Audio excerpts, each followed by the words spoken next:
I think. And I felt. AI, everybody knows what you did on the court, but you also changed the rules because you had everybody coming. If they weighed 150 pounds, they were wearing a T-shirt that was fit Shaq. They were wearing jeans that would fit Karl Malone. You started that. You started the cornrows. Nobody had cornrows. Nobody was tatted up. My teammates hated me for that because they would go into big and small, and I would get there before them and buy up all of the stuff. So they couldn't stand all the big men because I would buy all the stuff from big and tall. I didn't never think that I was doing nothing wrong. I was dressing like the guys from my neighborhood. Right. It was just at some point it turned from Levi's to Jabos and Guess and all, you know what I mean? Because I could afford it. Right. You know what I mean? And I was getting beat down a lot.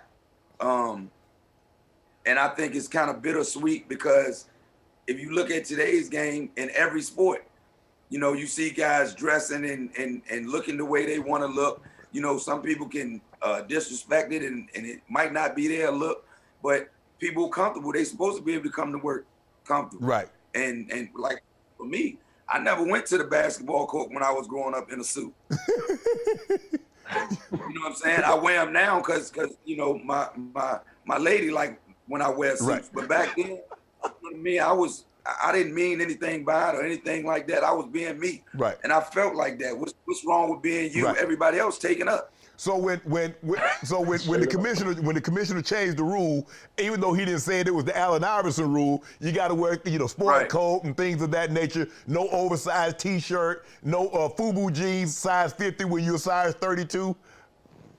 What went through your mind? God bless him. God, may he rest in peace. I love him to death because we became real good friends towards the end of my career. And I just remember going in there to meet him about that dress code situation. Shannon, man, and I had on all baseball and baseball gear. You know what I mean? And he said something. I think I had on Indian stuff.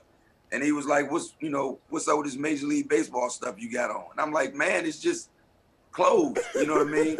And I sat in that meeting and I thought I may have been in there 30 minutes.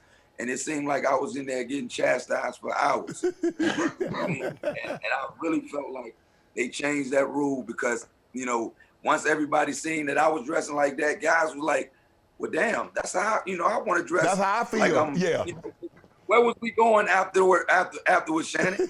You know, we'd go from the gym and go right to the club. Right. After that.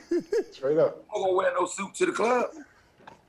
So you was that bridge because everybody saw Michael Jordan suited and booted. He had a suit on, he had the tie on, the nice gaiter, the nice shoes. Okay, Michael Jordan. And then AI comes along in '96 and he got on 4X T-shirt and FUBU and he tatted up. They're like, well, hold on. I want to be like this. This is more comfortable than being like that. It's not the clothes. Right. You know, just like when some guys, you know, you ever seen Reservoir Dogs? Yep.